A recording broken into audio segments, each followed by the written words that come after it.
లేఖన భాగం ద్వారా మనందరితో మాట్లాడును గాక. ఆమేన్. సో మనం చదువుకున్నాం కదా, ఇర్మియా గ్రంథము 4వ అధ్యాయము 3వ వచనంలో ఏం చేస్తా ఉన్నాడు గ్రంథకర్త, మనకేం తెలియజేస్తా ఉన్నాడు. ఇర్మియా అంటే మనము చూసుకున్నాం కదా, ఇంతకు ముందు ధ్యానించుకున్నప్పుడు ఆయన విలపించేటటువంటి ప్రవక్త అని, ఆయన పరిచర్య కాలంలో అంత కఠినమైనటువంటి పరిస్థితులు ఉన్నట్టుగా మనము గమనిస్తూ వచ్చాం. మరి ప్రత్యేకంగా మరి 3వ వచనంలో ఏమని తెలియజేస్తా ఉన్నారంటే, యూదా వారికి యెరూషలేము నివాసులకు ఇద్దరికి యెహోవా ఇలాగూ సెలవిచ్చుచున్నాడు, ముళ్ళ పొదల్లో విత్తనములు చల్లక. ఎక్కడ చల్లకూడదంట? ముళ్ళ పొదల్లో విత్తనాలు చల్లుతారా? పొలం ఉందా మీకు ఎవరికన్నా ఇక్కడ ఉన్న వాళ్ళకు? ఉందా Mahesh? Okay, very good Mahesh. మరి ముళ్ళ పొదల్లో విత్తనాలు చల్లుతారా? ఎలాంటి నేలలు చల్లుతారు? మంచి నేల అంటే ఎట్లా ఉంటుంది చెప్పండి? సారవంతమైంది. ఇంకా భూమి సారవంతమయ్యింది. ఇంకా మంచి నేల అంటే ఏమని చెప్పొచ్చు? మంచి నేల అంటే ప్రాపర్ వాటర్ ఫెసిలిటీ ఉండి, ప్రాపర్ రిసోర్సెస్ అంటే ఎరువులు, పెస్టిసైడ్స్, మందులుండి, ఒక ఆర్డర్ లో దాన్ని దున్నుతూ వచ్చి కావాల్సిన మనం అంత ఈజీగా ఎవరు విత్తనాలు వేయాలని ఇష్టపడరు. ఎలాంటి వాటిలో? ముళ్ళ పొదలు కదా. అంత ముళ్ళ పొదల్లో ఏ ఒక్క రైతు కూడా వేయడానికి ఇష్టపడడు. అసలు ముళ్ళ పొదలు ఉంటే ఎంతసేపు ఏం చేస్తారు? వాటిని తీసివేయడానికి ప్రయత్నం చేస్తాం. కానీ మన ఇప్పుడున్న పొలాలైనా కానీ, మన చుట్టుపక్కల ప్రదేశం కానీ, మన పొలం చుట్టూ ఏదున్నా కానీ వాటిలో మనము విత్తనములు వెయ్యం. కేవలం ఎక్కడ వేస్తామంటే ఒక ప్రొడక్టివ్ అంటే ఒక మంచి సారవంతమైనటువంటి ఆ యొక్క ప్రదేశంలోనే మనము విత్తనాలు వేయడానికి ఇష్టపడతాం. మరి ఎలాంటి విత్తనాలు వేస్తాం మనం? ఒకవేళ మంచి రైతు ఇప్పుడు పొలం ఒకటి ఉంది, మీరు అన్నట్టు ఒక పొలం ఉన్నట్టే, ఎలాంటి విత్తనాలు వేయడానికి ఇష్టపడతాను చెప్పండి? అంటే నా ఇంటెన్షన్ ఏంటంటే మంచి అంటే ఎక్కువ ప్రొడక్టివిటీ వచ్చేటటువంటివి ఏం చేస్తారు? ఎక్కువ ఇప్పుడు మనము కింటా ఒక రేటు వెళ్ళేదానికి, ఇప్పుడు పసుపు కొంచెం మంచి రేటు ఉంటుంది కదా, పసుపు ఇలాంటి. సో ఇంకా ఏముంటాయి రేట్ వచ్చే వాటికి? సో ఇలాంటి వాటికి సో రైస్ కానీ ఏదైనా కానీ, సో మంచి ఉన్నటువంటి ఆ పొలానికి అంటే ఆ ప్రయాస ఏంటంటే ఆయనకు రెగ్యులర్ గా వచ్చేదానికంటే కొంచెం ఎక్కువ డబ్బులు వచ్చేదానికి ఇష్టపడతాడు కదా, ఇష్టపడతాడు మంచి మంచి విత్తనాలు వేయడానికి. కానీ దేవాది దేవుడు మనం చదువుకున్నటువంటి వాక్య భాగంలో ఇర్మియా గ్రంథకర్త ద్వారా యూదా వారికి, యెరూషలేము వారికి ఏం తెలియజేస్తా ఉన్నాడంటే, ఆయన ఏమంటున్నాడంటే ముళ్ళ పొదల్లో ఎలాంటి విత్తనాలు అంటే, ముళ్ళ పొదలు అంటే మన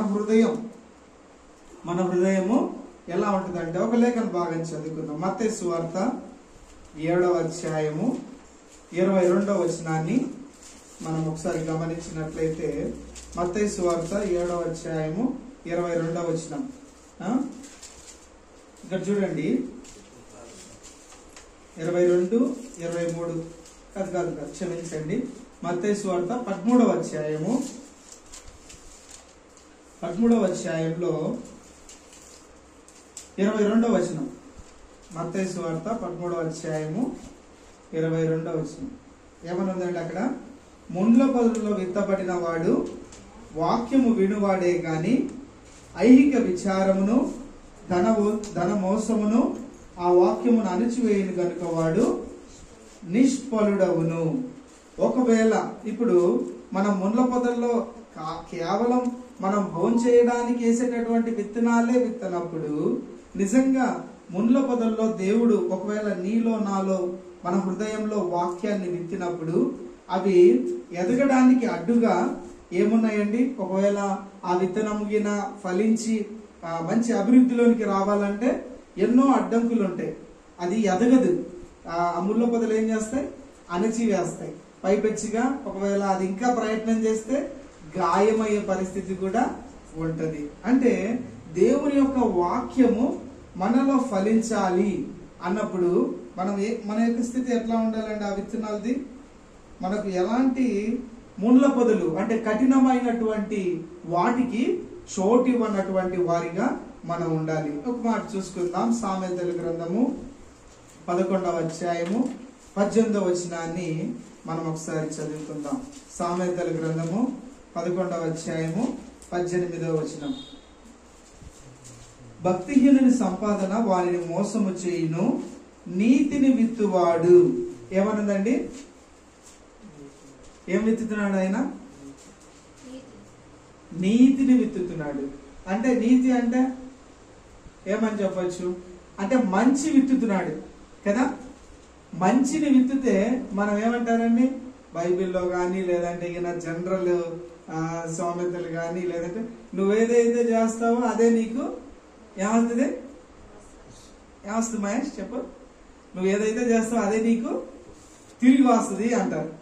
ఇది మామూలు సామెత, దీనికి బైబిల్ వాక్యం ఏం కాదు. కానీ బైబిల్ వాక్యంలో కూడా అదే ఉంటుంది. దేవుడు వెక్కిరించబడి, ఎందుకంటే మన గురించి మొత్తం ఆయన ఎరిగిన వాడు కదా. మనం ఏం విత్తుతామో అదే పంట. వరి పంట విత్తి శనగలు ఆశపడితే వస్తాయా? 6 నెలలు కాదు, ఇంకా 60 సంవత్సరాలు నేను అక్కడున్నా ఏ శనగ పంట రాదు, వరి పంటనే వస్తుంది కదా. మనం ఏం విత్తుతామో, నువ్వు మంచి నీతిని విత్తుతున్నావంటే దేవుడు నీలో నాలో నీతికి సంబంధించినటువంటి కదా. మనం చూస్తాం ఏమంటాడు? మనలో ఎలాంటి గొప్పతనం లేదు, మనము బేసికల్ గా నీతిమంతులంగా లేము. కానీ యేసుక్రీస్తు ప్రభువారి రక్షణ ద్వారా, కృప ద్వారా నువ్వు నేను రక్షించబడి ఉన్నాము. రక్షించబడినటువంటి మనల్ని ఆయన నీతిగా ఎంచబడుతూ వచ్చాం. ఆ మాట మనం చూస్తాం 2 కొరింథీయులు 5:21 ఎలా ఉంటుందంటే, మనము పాపమెరగనటువంటి ఆయన మన కొరకు పాపముగా చేయబడి ఆయన యొక్క నీతిని మనకు అప్పగిస్తూ వచ్చాడు. కాబట్టి నీతిని విత్తేటటువంటి వరకు దేవుడు నీలో నాలో మనల్ని నీతిమంతులుగా తీర్చినటువంటి ఆయన నీతిని, మంచిని విత్తడం, మంచిని విత్తేటటువంటి వారిగా మనము ఉండాలి. అందుకే ఏమంటూ చూడండి ఆ మాట, నీతిని విత్తువాడు శాశ్వతమైన బహుమానము. సామెతలు 11:18 ఏమనుంది? శాశ్వతంగా అంట. ఈ ఇయర్ జాబ్ చేస్తే ఈ ఇయర్ ఇంక్రిమెంట్ ఇస్తారు. ఇంకా 5 years జాబ్ చేస్తే ఆ జాబ్ పీరియడ్ లోనే ఇంక్రిమెంట్ వస్తుంది. కానీ దేవుడు నిన్ను నన్ను రక్షించుకొని ఆయన మనలో చేసినటువంటి కార్యం ద్వారా మనము మంచిని విత్తడం, మన యొక్క జీవితం ద్వారా మన పరిస్థితులు మంచిని విచ్చే విధంగా ఉన్నాయి అంటే దాన్ని బట్టి మనకి ఏమొస్తుంది? శాశ్వతంగా ఈ 5 ఏళ్లకో 10 ఏళ్లకో 100 సంవత్సరాలకో ఒక ఇల్లు కాదు, శాశ్వతంగా. దేవుడు ఎలాంటి వాడు?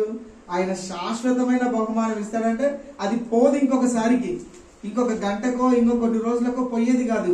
పర్మనెంట్ గా నీకు నాకు ఉండేటటువంటి గిఫ్ట్ అది. ఎవరికి ఇచ్చారు? క్రైస్తవులైనటువంటి వారికే దేవుడు అనుగ్రహిస్తూ వచ్చాడు. ఎవరైతే నా మాట విని నన్ను విశ్వసిస్తారో వారిని నేను నా బిడ్డలుగా చూస్తామా. యోహాను 1:12 ఉంటది కదా. తన్ను ఎందరు అంగీకరించుదురో వారందరికీ, తన్ను ఎందరు అంగీకరించడం అంటే యేసుక్రీస్తు ప్రభువారు నిజమైన దేవుడు, నా పాపంలో కొరకు ఆయన సిలువలో ప్రాణం పెట్టాడు అని నమ్మి విశ్వసిస్తారో వారిని తన కుమారులగుటకు ఆయన అధికారం ఇచ్చేటటువంటి వాడిగా ఉంటున్నాడు. అలాంటి కుమారులైనటువంటి నువ్వు నేను నీతిని విత్తే వారిగా ఉండాలి కదా. మనం మంచిని విచ్చేటటువంటి వారిగా ఉండాలి. యోబు గ్రంథము 4వ అధ్యాయము 8వ వచనాన్ని ఒకసారి మనం గమనిద్దాం. యోబు గ్రంథము 4వ అధ్యాయము 8వ వచనం, పేజ్ నంబర్ 423. నేను చూచినంత వరకు అక్రమమును దున్ని కీడును విత్తువారు దానినే ఏం చేస్తారండి? కీడును విత్తువారు. మనం చూసాం కదా ఎలాంటి పరిస్థితులు. మనం ఏదైతే చేస్తాం ఆ మాటను బట్టి ఒక మాట ఉంటుంది బైబిల్లో, మనకందరికీ తెలిసిందే. గల్తీయులకు రాసిన పత్రిక 6వ అధ్యాయము ఆ మాట మనం చూద్దాం ఒకసారి. గల్తీయులకు రాసిన పత్రిక 6వ అధ్యాయము 7వ వచనం ఏమంటది? మోసపోకుడి, దేవుడు వెక్కిరింపబడడు, మనుషుడు ఏమి విత్తునో ఆ పంటనే. ఎందుకంటే మోసం చేయాల్సింది మనం ఏమనుకుంటామంటే, మోసపోకుడు అంటే దేవుడు వెక్కిరింపబడడు అన్నప్పుడు మనం గమనించాల్సింది ఏంటి? మనం మోసం చేస్తా ఉన్నది దేవుణ్ణి. ఒక వ్యక్తికినో ఒక వస్తువుకో ఇంకొక క్రీస్తు ఎరగని వారికో కాదు. మోసపోకుడి అంటే మనం తెలియకుండానే మోసపోతా ఉన్నాం దేవుణ్ణి. దేవుడు ఏమంటాడు చూడండి, దేవుడు వెక్కిరింపబడడు. ఆయన ఎరిగినవాడు, ఆయన మన స్థితిని ఎరిగినవాడు. అయ్యా నేను ఇలా చేస్తా ఉన్నాను, నేను మంచిగా కాదు ఒక కీడుని వెతుతా ఉన్నాను అంటే దాన్ని బట్టి నువ్వు మోసపోతా ఉన్నావు, నేను మోసపోతా ఉన్నా, మనం మోసపోతున్నాం. ఎందుకంటే కీడును విత్తుతా ఉన్నాం. రాంగ్ సీడ్ వేస్తే ఏమొస్తుంది మనలో కదా? మనలో చెడుగా డెవలప్ అయిపోతుంది. మనం మంచి విత్తనం ఎప్పుడైతే వేస్తామో దేవుడు అదే అంటున్నాడు, నిన్ను నన్ను ఆయన సారవంతమైన నెలలో మంచి నెలను పడిన విత్తనం వలె నిన్ను నన్ను అభివృద్ధి పరచాలంటే మనం ఎలా అయిపోయినామంటే ముళ్ళ పొదల్లో ఉన్నటువంటి విత్తనం వలె. ఎలా ఉంటది ముళ్ళ పొదల్లో ఉన్నటువంటి విత్తనం పరిస్థితి? మనం చూసాం మత్తయి సువార్త 13వ అధ్యాయము 22వ వచనంలో ఎలా ఉంటది ముళ్ళ పొదల్లో ఉన్నటువంటి విత్తనము? ఐహిక విచారం. ఏమనుందండి? ఏమనుంటది 22లో చూడండి. అయితే అతనిలో ముండ్ల పొదల్లో విత్తబడిన వాక్యం వినువాడే గాని ఐహిక విచారం. ఐహిక విచారం అంటే ఏంటి చెప్పండి? ఐహిక విచారం అంటే నందవనా ఐహిక విచారము ఇంగ్లీష్ లో ఏముందో చూడండి. ఇంగ్లీష్ బైబిల్ ఉన్న వాళ్ళు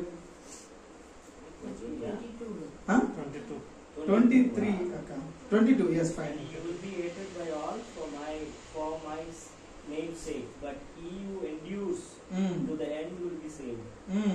చూడండి, అంటే ఐహిక విచారము అనేది గమనించినప్పుడు అది నేను బాగుండాలి, నా కుటుంబం బాగుండాలి, ఇంకా నేను బాగా డబ్బులు సంపాదించాలి అంటే ఏమైపోతా ఉంది? నీకు తెలియకుండానే నీ దేవునికి స్థానం ఇవ్వకుండా నువ్వు పరిగెడతా ఉన్నావు. ఆ మాటలు మీరు గమనించండి.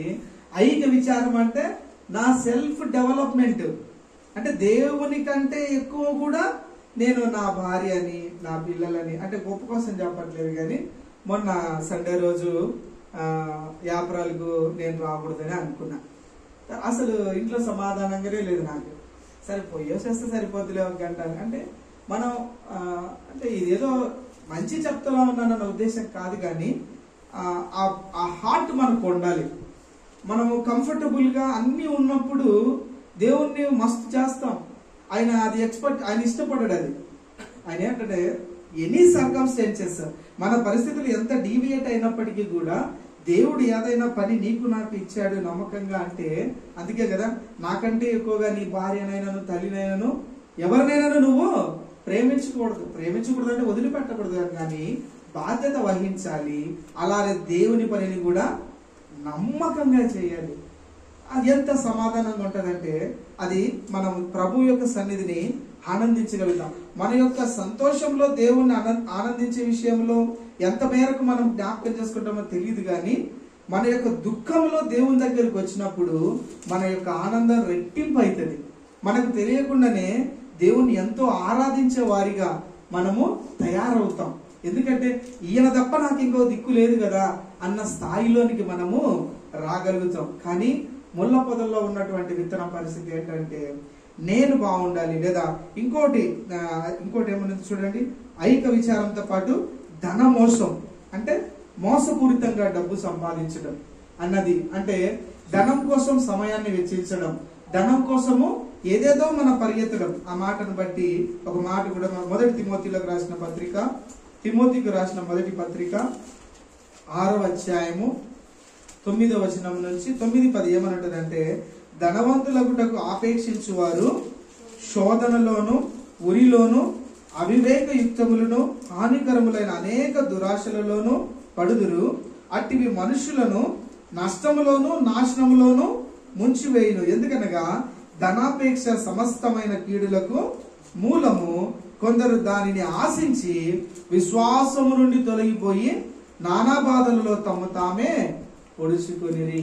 కాబట్టి ఈ ధనాపేక్ష అనేది మన కళ్ళకు కనపడుతున్న ఒక ఐడెంటిటీ మాత్రమే.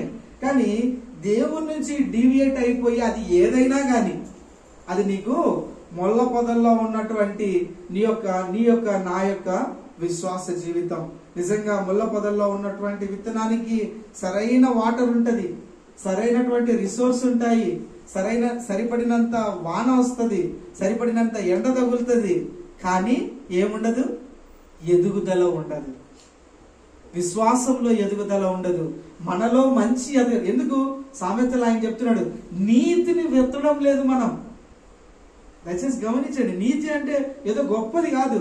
మనం క్రీస్తు ప్రేమను చూపించే విధంలో, క్రీస్తు మాదిరిని కనపరిచే విధానంలో మనము నీతిని విచ్చేవారంగా మనము దేవుడు అదే చూస్తా ఉన్నాడు. మనకు తెలుసు కదండి, కొత్త నిబంధన గ్రంథంలో నిన్ను వల్ల నీ పొరుగు వారిని ప్రేమించుము, నీ దేవుణ్ణి ప్రేమించుము. ఎందుకంటే గొప్ప నీతి, ఆయన ప్రేమించి ప్రాణం పెట్టినటువంటి దేవుడు. ఆ ప్రేమను నీలో నాలో ఆయన కనబడుతూ ఎదుటి వారికి చూపించడానికి ఆయన ఇష్టపడతా ఉన్నాడు. ఇదే మనం విత్తేటటువంటి విత్తనం. ఇది విత్తలేకుండా మొన్న ఎవరో చెప్తూ వచ్చారు, ఎక్కడో స్టేటస్ చూశాను నేను, ఎవరో పెట్టుకున్నట్టు. ఏం స్టేటస్ అంటే, నిన్ను వల్ల నీ పొరుగు వారిని ప్రేమించడం గురించి. చిల్డ్రన్స్ డే రోజు అనుకుంటాను. మనము ఎన్నో వాక్యాలు చెప్తాము కానీ పిల్లలకు మనము మాదిరి చూపించమంట. ముందు మనం ఫ్రంట్ లైన్ వర్కర్ గా, విశ్వాసులంగా, లేదంటే తల్లిదండ్రులుగా మనం ఉన్న వాళ్ళము ఆ పిల్లలకు మనం చూపించమంట. ఏమంట, నువ్వు ప్రేయర్ చేయరా, నువ్వు అది చేయరా, నువ్వు సాంగ్ పాడరా, నువ్వు అది నేర్చుకోరా, ఇది చెప్తాము. వాడు ఇంట్లోనే గౌరవించాడు, బయటికి వెళ్ళి మనకు మంచి పేరు తెచ్చే విధంగా ఉండాలని ఆశపడతాం. అంటే మనం ఎంతగా నీతిని, అంటే మంచిని విత్తేటట్టు సాటి తల్లిదండ్రులను, సాటి సహోదరులను, తోటి భార్య బిడ్డలను మనము గౌరవించి ప్రేమించడం అన్నది వాడు మన ద్వారే కదా చూడగలిగేది. మనము ముందుండి నిలబడినప్పుడు మనం ఒక చర్చి పనిలో కానీ ఇంకోటి చేసే విధానంలో కానీ మొదట మనం కదా చేయాల్సింది. నిజంగా మనము ఏదైనా కానీ, ఫర్ ఎగ్జాంపుల్ నేను అనుకోండి, ఏదైనా ఒక విషయంలో మీరు ఇదంతా చేయాలరా అని చెప్పేసినారు అనుకోండి, చెప్పేసి నేను వెళ్ళిపోయినాను అనుకోండి, ఓకే, వెనక నాకు ఆ యొక్క చెప్పినటువంటి మాట జరగట్లేదు అంటే I should check myself కదా. నేను చెక్ చేసుకోవాలి, నేను ఇది చెప్తా ఉన్నానే వీళ్ళు చేయలేకపోతా ఉన్నారంటే I should check myself. నేను ఎక్కడో డీవియేట్ అయినాను, నేను ఎక్కడో జారిపోయినాను, ఏదో నాలో కనపడతా ఉంది లోపము. I should go back and check myself. నేను ఎక్కడ జారిపోయినాను. As a team we are working together for God's kingdom. మరి ఇంత మంచిగా జరుగుతూ ఉన్నటువంటి పరిచర్యలో సమ్వేర్ ఇట్స్ ఎ లాగింగ్, ఎక్కడో జారిపోయాం. ఆ పరిస్థితి ఏంటి? I should come back with the team.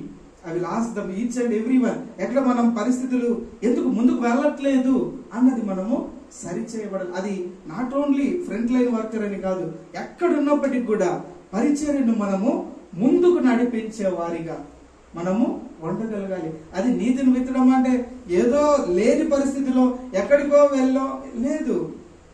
Your circumstances, your family members, your colleagues, friends మధ్యన ఆ ప్రేమను మనం చూపించగలిగినప్పుడు నిజంగా నిన్ను బట్టి నన్ను బట్టి మంచి నేలను పడినటువంటి విత్తనములు అని చెప్పగలుగుతారు దేవుడు కదా. అలాంటి విత్తనం వలె మనం ఉండాలి అంటే నిజంగా ముండ్ల పొదల్లో పడినటువంటి విత్తనం వలె ఉండకూడదు. ఇర్మియా గ్రంథానికి వద్దామండి, మనం చదువుకున్న లేఖన భాగానికి వద్దాం. ఇర్మియా గ్రంథము 4వ అధ్యాయము 3వ వచనంలో ఏమనుందంటే, ముండ్ల పొదల్లో విత్తనము చల్లక మీ బీడు భూములను, ఏంటండి బీడు పొలం అంటే ఏంటి మహేష్, ఏమైనా ఐడియా ఉందా? మొత్తం పడవబడింది అంటే దాని మీద ఏం డెవలప్మెంట్ ఉండదు. ఇంగ్లీష్ బైబిల్ ఏముందన్న బీడు పొలం అంటే? బీడు పొలంను 4:3 అన్న. మీ బీడు పొలమును అంటే పనికి రానటువంటిది, అంతేనా? సో అంటే పనికి రాదు. ఇంకా దేనికి పనికి రాదు? ఇది ఎలాంటి మంచికి పనికి రాదు. ఇంకా దీని నుంచి ఒక మంచిది వస్తుంది అనేది మనము ఎక్స్పెక్ట్ చేయలేం.